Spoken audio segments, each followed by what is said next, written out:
E o tema de hoje está imperdível. Para onde vai quem morre afinal? E antes deixa eu te perguntar, você já se inscreveu no nosso canal? Você é novo por aqui? É a primeira vez que você está vendo um vídeo do meu canal? Se inscreve aí, ajuda o nosso canal a crescer e atingir mais pessoas com o conforto e os ensinamentos da palavra de Deus.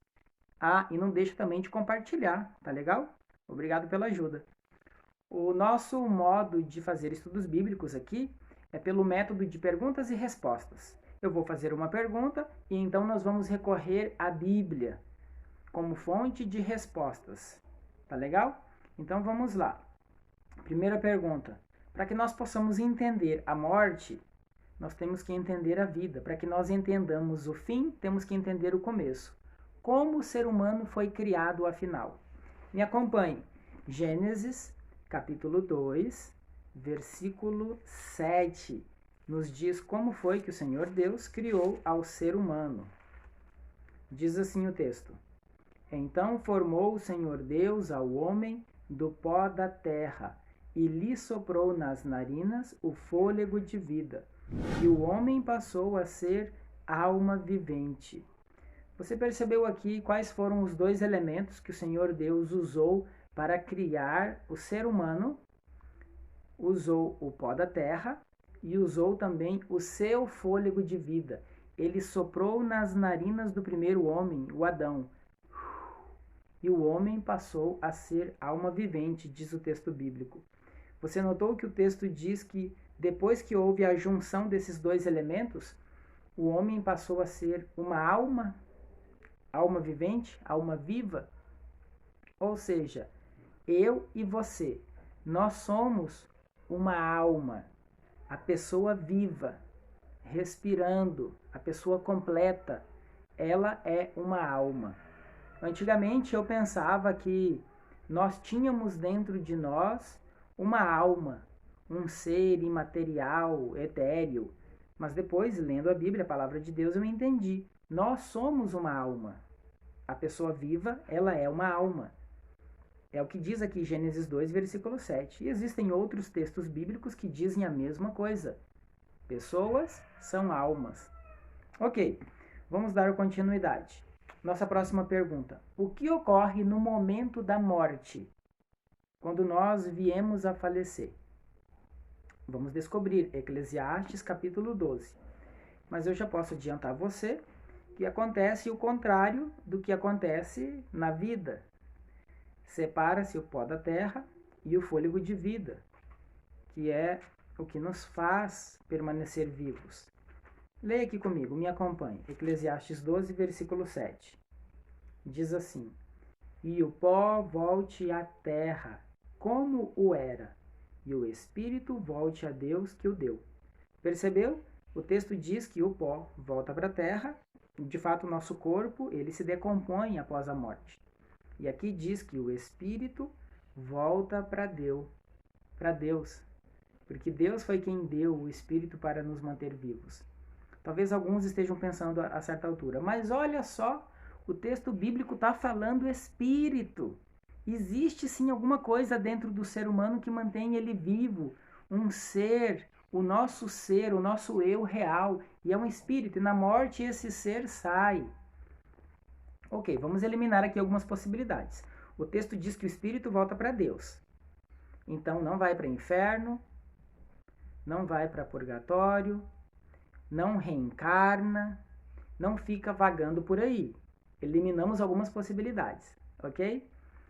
Agora, o espírito voltar para Deus significa que sai alguma coisa de dentro de nós, semelhante a nós? Bom, eu e você temos que recorrer ao texto original, porque nós temos em nossas mãos uma Bíblia traduzida para o português. A palavra que no original hebraico, você sabe que o Velho Testamento foi escrito em hebraico, salvo umas poucas exceções, alguns textos que foram escritos em aramaico, uma língua, um dialeto bem parecido com o hebraico, diga-se de passagem. Pois bem, a palavra aqui espírito em hebraico é ruach, ruach, ou ruach, ruach. Um som assim, sai da garganta, gutural, ruach. R-U-A-C-H. Seria mais ou menos a escrita, a transliteração do hebraico para o português. Pois bem, e o que significa em hebraico ruah? Significa fôlego, ou vento, ou brisa. Ou seja, essa palavra espírito que está aqui em Eclesiastes 12, versículo 7, é a mesma palavra fôlego de vida que está em Gênesis 2, versículo 7. Mas aqui na nossa Bíblia em português, Gênesis 2, 7, aparece fôlego, foi traduzido para o português como fôlego. E o texto de Eclesiastes 12, verso 7, foi traduzido para o português como espírito. Mas poderia ser traduzido também como fôlego, se o tradutor assim o quisesse. A palavra espírito em português, a forma como nós falamos e escrevemos espírito, ela se origina do latim, a forma como escrevemos e pronunciamos espírito, que é em latim spiritus. Você sabe que o português, o italiano, o francês e o espanhol são línguas filhas do antigo latim, uma língua morta que não se fala hoje em lugar nenhum. Apenas existe literatura escrita em latim. Pois bem, no latim, essa palavra spiritus, ela também tem esse mesmo significado: fôlego, brisa, vento. Entende? Então nós poderíamos ler aqui, e poderia estar traduzido aqui também, em Eclesiastes 12, versículo 7, que na morte o pó volta para a terra e o fôlego volta a Deus que o deu. E se talvez alguém esteja achando que eu estou enrolando, tentando falar tecnicamente, mas apenas para enrolar, veja o que está escrito no próprio livro de Eclesiastes, comparando a morte do ser humano com a morte dos animais. E vai falar exatamente isso que estou falando a você, combinando com o que diz Gênesis 2, versículo 7, que na morte, o ser humano e os animais, o seu corpo volta para o pó. E o seu fôlego volta para Deus. O homem não tem vantagem alguma sobre os animais, como se tivesse um espírito que voltaria para Deus. Me acompanhe. Eclesiastes capítulo 3, versículos 19 até o 21. Lemos: Porque o que sucede aos filhos dos homens sucede aos animais. O mesmo lhes sucede. Como morre um, assim morre o outro. Todos têm o mesmo fôlego de vida, tanto os homens como os animais. E nenhuma vantagem tem um homem sobre os animais, porque tudo é vaidade. Todos vão para o mesmo lugar. Todos procedem do pó e ao pó tornarão. Então, o homem e o animal, na morte, o seu corpo vai para o pó. E o versículo 21 diz: aqui é uma pergunta retórica, já tem a resposta embutida nela. A resposta é não. Quem sabe se o fôlego de vida dos filhos dos homens se dirige para cima e o dos animais para baixo, para a terra? Não, não há vantagem dos homens com relação aos animais na morte. Todos têm um corpo que vai virar pó, vai voltar para o pó, e o seu fôlego vai voltar para Deus. Deu para perceber? O ser humano, você e eu, somos constituídos basicamente do pó da terra e do fôlego de vida. E na morte do ser humano, assim como dos animais, o nosso corpo volta para o pó e o fôlego, ou espírito, como aparece em Eclesiastes 12, versículo 7, volta para Deus. É como que uma energia vitalizante que nos mantém respirando. Entende? Ok, próxima pergunta. Então, qual é o estado do homem na morte? O que acontece com o ser humano assim que ele vem a falecer? Vamos descobrir aqui mesmo em Eclesiastes, no capítulo 9, versículos 5 e 6. Vem comigo, me acompanha. Porque os vivos sabem que hão de morrer, mas os mortos não sabem coisa nenhuma. Nem tampouco terão eles recompensa, porque a sua memória jaz no esquecimento. Quem está vivo sabe que vai morrer, mas quem morreu não tem consciência, não sabe de nada. E na morte eles não terão recompensa alguma. E eles não terão memória, lembrança alguma. Esqueceram de tudo. Versículo 6. Amor, ódio e inveja para eles já pereceram. Eles não têm sentimento algum. Para sempre não têm eles parte em coisa alguma do que se faz debaixo do sol. Morreu, nunca mais vai ter parte do que acontece aqui entre os vivos. Eles não têm sentimentos. Quem morre. É uma coisa lógica e óbvia. Imagine só, você que perdeu a sua avó ou o seu filho. Ou seja lá, sua mãe, seu pai, alguém que você gosta. Imagina que essa pessoa faleceu e essa pessoa, de alguma forma, ela tem consciência. Ela consegue andar, perambular aqui entre nós e ela vê que hoje você está com dívida, que você está aí lutando contra vício, algum vício, droga, bebida, não sei, ou que você apanha do esposo, ou que você é espancado pelos seus pais, ou que você foi violentado, ou que alguém te humilhou lá no teu trabalho, pisou em você. Você não acha que essa pessoa ia sofrer, ia ficar triste, ia ficar zangado, com raiva de quem está pisando, magoando em você? Não é lógico? Mas o texto bíblico diz que quem morre não tem sentimento, não tem alegria, não tem raiva, não tem tristeza. Ou seja, quem morre está inconsciente. Vamos perguntar para Jesus. Vamos perguntar se tem alguém que sabe o que acontece com o ser humano quando morre. É Jesus. Porque ele é o Filho de Deus, ele veio do céu. Ele morreu e ressuscitou e voltou para o céu. Vamos perguntar a Jesus o que acontece com a pessoa quando ele morre. O que Jesus tem a dizer sobre isso? João, Evangelho de João, capítulo 11, versículos 11 até o 14. Aqui Jesus está conversando com seus discípulos, seus apóstolos, sobre a morte de Lázaro e que Jesus iria ressuscitá-lo. Leia comigo. Isto dizia e depois lhes acrescentou: Nosso amigo Lázaro adormeceu, mas vou para despertá-lo. Disseram-lhe, pois, os discípulos: Senhor, se dorme, estará salvo. Jesus, porém, falara com respeito à morte de Lázaro, mas eles supunham que tivesse falado do repouso do sono. Então Jesus lhes disse claramente: Lázaro morreu. Você percebeu o que o texto diz? Jesus chamou os seus discípulos, os seus apóstolos, para irem viajar até a cidade de Betânia, próximo a Jerusalém, onde Lázaro residia com suas irmãs Marta e Maria, para acordar o Lázaro, porque ele estava dormindo. E os discípulos disseram: Senhor, se ele está dormindo, está tudo bem, ele está salvo. Não precisa a gente fazer essa viagem só para acordar ele, sendo que ele está na cama dele dormindo. Então Jesus disse claramente: Não, o Lázaro morreu. Vieram pessoas há pouco me pedir para ir lá curá-lo, que ele estava doente gravemente, mas eu tinha coisas a fazer aqui, eu disse que eu iria apenas depois. E agora nós vamos nos dirigir para lá. E ele morreu, ele está morto, eu vou ressuscitá-lo. Você percebeu que para Jesus a morte é um estado de inconsciência. A morte, a comparação que Jesus usa, é como o sono. Não é que você e eu, se viermos a falecer, vamos estar dormindo. Isso é apenas uma comparação, uma metáfora. É o que Jesus percebeu que há aqui no nosso mundo, na nossa realidade cotidiana, que mais se parece com o que acontece com o ser humano quando ele morre. A morte é semelhante ao sono. E perceba como isso tem lógica. O próximo texto que nós vamos ler, ele nos mostra na Bíblia apenas quem é imortal dentre todos os seres que existem no universo. 1 Timóteo, capítulo 6. Vamos ler na Bíblia apenas quem é imortal.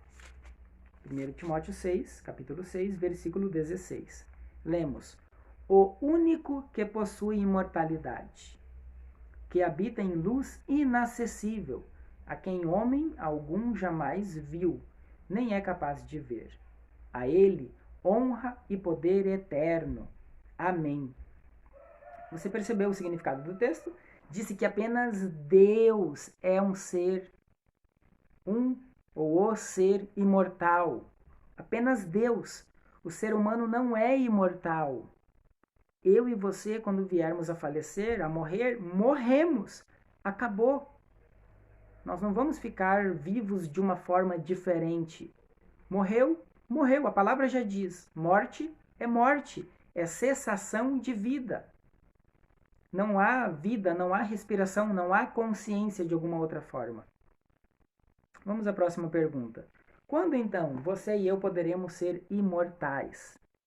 Vamos ler 1 Coríntios, capítulo 15, versículos 51 até o 54. Eis que vos digo um mistério. Nem todos dormiremos, nem todos vamos falecer, mas transformados seremos todos. Quando que nós seremos transformados? Num momento, num abrir e fechar de olhos, ao ressoar da última trombeta, na volta de Jesus. Os que estão vivos serão transformados. E já já vamos ler que os mortos serão ressuscitados, com o corpo já transformado. O texto aqui falou que ao ressoar da última trombeta, 1 Tessalonicenses capítulo 4, versículos 13 a 18, diz que quando Cristo voltar com os anjos, o próprio Cristo tocará uma trombeta, para que os mortos ressuscitem. Vamos continuar a leitura. A trombeta soará, os mortos ressuscitarão incorruptíveis, e nós, os vivos, seremos transformados. Porque é necessário que este corpo corruptível se revista da incorruptibilidade, e que o corpo mortal se revista da imortalidade. E quando este corpo corruptível se revestir de incorruptibilidade, e o que é mortal se revestir de imortalidade, então se cumprirá a palavra que está escrita: tragada foi a morte pela vitória. Aqui no finalzinho, Paulo, que escreveu esse texto, citou Isaías 25, versículo 8. Tragada foi a morte pela vitória. Aqui Paulo diz que na volta de Jesus Cristo, quando ele vier no céu com todos os anjos, ao tocar a trombeta de Cristo, os mortos vão ressuscitar com um corpo incorruptível, um corpo que não tem corrupção, que não peca, que não tem mais vontade de pecar. E um corpo também imortal, não envelhece, não adoece, não morre. E os vivos, que são de Cristo, que o amam, que o obedecem, também terão um corpo imortal, incorruptível, serão transformados instantaneamente em um abrir e fechar de olhos. Os mortos ressuscitam, já perfeitos, e nós também teremos o nosso corpo transformados de forma perfeita, de forma instantânea. Pense só, se na morte, eu e você, que amamos e obedecemos a Jesus, fôssemos direto para o céu, qual seria a lógica de nós ressuscitarmos se nós já estaremos no céu? O texto bíblico é claro: quem morre entra em um estado de inconsciência, está como que dormindo, segundo as palavras de Jesus. E aqui Paulo faz eco a isso. Ele fala sobre dormir. Então, na volta de Cristo, ele dá a ordem, a trombeta toca, e nós vamos ressuscitar com um corpo, carne e osso. Nós ressuscitaremos assim como nós vivemos, mas um corpo que agora não morre mais e que não peca mais, ou seja, imortal e incorruptível. Ok, para finalizar, a última pergunta. E quando alguém conta alguma história que viu algum morto, um falecido, uma assombração, será que todas as pessoas estão mentindo? Quando alguém diz que viu um extraterrestre, um ET, ou quem sabe um lobisomem, uma mula sem cabeça, mitos da superstição, sabe de uma coisa? Eu acredito. Não em todos. Muitas pessoas aumentam ou mentem mesmo descaradamente para chamar atenção, para se sentirem importantes, sei lá por qual motivo. Mas eu acredito que muitas pessoas veem alguma coisa. Mas o que eles estão vendo afinal? Estão vendo o falecido que morreu? Estão vendo um extraterrestre que desceu do disco voador? Como diz a minha filhinha de 5 anos, nananina não. Vamos descobrir o que é que eles veem na verdade. 2 Coríntios, capítulo 12, versículo 11. Perdão, 2 Coríntios, capítulo 11, versículo 14. Lemos: E não é de admirar, porque o próprio Satanás se transforma em anjo de luz. Sim, é o Satanás. Ou os seus demônios, os anjos malvados do lado mal. Eles têm o poder de personificar uma pessoa que faleceu, com a mesma voz, o mesmo tom de voz e um corpo com características perfeitas. E há na Bíblia, no Antigo Testamento, situações de anjos que se transformaram em pessoas assim, como que de carne e osso, como você e eu. Existem vários relatos. Pois bem, são os demônios que aparecem para os vivos. E sabe por quê? Porque eu fico suspeitando que Satanás quer que nós tenhamos essa impressão de que os mortos vêm. Ele quer que nós pensemos que nós podemos viver a vida do jeito que a gente entender. Usando droga, fumando, bebendo, nos prostituindo, roubando, mentindo, falando mal dos outros. Nada de Bíblia, nada de igreja, nada de orar a Deus, nada de obedecer a Deus. Nós podemos viver do jeito que a gente bem entender. Porque no final das contas, você vai morrer e vai ter vida de alguma outra forma. Seja perambulando por aí, seja reencarnando, nascendo de novo como um bebê ou nascendo como um animal. Ou você vai passar um tempo ali em algum lugar se purificando para depois poder entrar finalmente no céu. Uma salvação universal. Todos serão salvos de alguma forma no final das contas. Não é o que a Bíblia apresenta. Agora, enquanto você e eu estamos vivos, é o período de aceitar a graça de Deus. A graça que perdoa, que salva, que transforma, que purifica. Agora é o período de ter amizade com Deus, de obedecer a Deus, ter um relacionamento salvífico com Deus. Porque aí sim, quando Jesus voltar, ele poderá nos ressuscitar. E eu quero falar uma palavra final a você, uma palavra final ao seu coração. Você que perdeu sua mãe, seu filho, como deve ser doloroso perder um filho ou uma filha. Você que perdeu a avó, você que perdeu seu esposo ou sua esposa e fica sofrendo, fica triste, fica com saudade dela ou dele, sabe? Ou você que talvez está assistindo esse vídeo meu aí no hospital, não sei, de repente no leito de UTI, de alguma forma chegou esse meu vídeo até você. Ou você que está na sua casa já desenganado pelos médicos. Você que talvez não tem doença nenhuma, mas você tem uma certa fobia quanto à morte. Você tem medo de morrer. Não se desespere. Por favor, não se desespere, não vá à loucura. Se eu e você entregarmos o nosso coração, a nossa vida nas mãos de Jesus, Ele vai nos ressuscitar no último dia. Ele vai nos conceder a vida eterna. Uma vida muito mais feliz do que essa. Uma vida onde ninguém envelhece, onde ninguém sente dor no corpo. Um lugar onde ninguém morre. Um lugar onde ninguém é torturado. Um lugar onde ninguém luta contra vícios, contra pecados carnais. Um lugar onde você não vai ficar constrangido nunca. Dê o seu coração a Jesus. Entregue a sua vida a Ele. Agora, aí onde você está. Posso orar com você? Para que entreguemos a nossa vida nas mãos de Jesus? Ore comigo. Querido Pai Celestial, aceita o coração, aceita a vida dessa amiga, desse amigo, dessa criança, desse jovem, dessa adolescente que está assistindo esse vídeo agora. Ajuda essa pessoa a não ter medo mais da morte, mas a confiar que Tu, Senhor, pode ressuscitá-lo no último dia. Que Tu podes nos dar a vida eterna e dar a vida eterna aos nossos queridos que já faleceram. Em nome de Jesus te oramos. Amém. Muito obrigado por assistir o vídeo até aqui. Não esquece aí de dar o seu joinha, isso ajuda muito o nosso canal a ser divulgado pelo YouTube e a chegar a outras pessoas que precisam ouvir essa mensagem, tá bom? E não se esqueça, Deus é o nosso refúgio e fortaleza, socorro bem presente nas tribulações.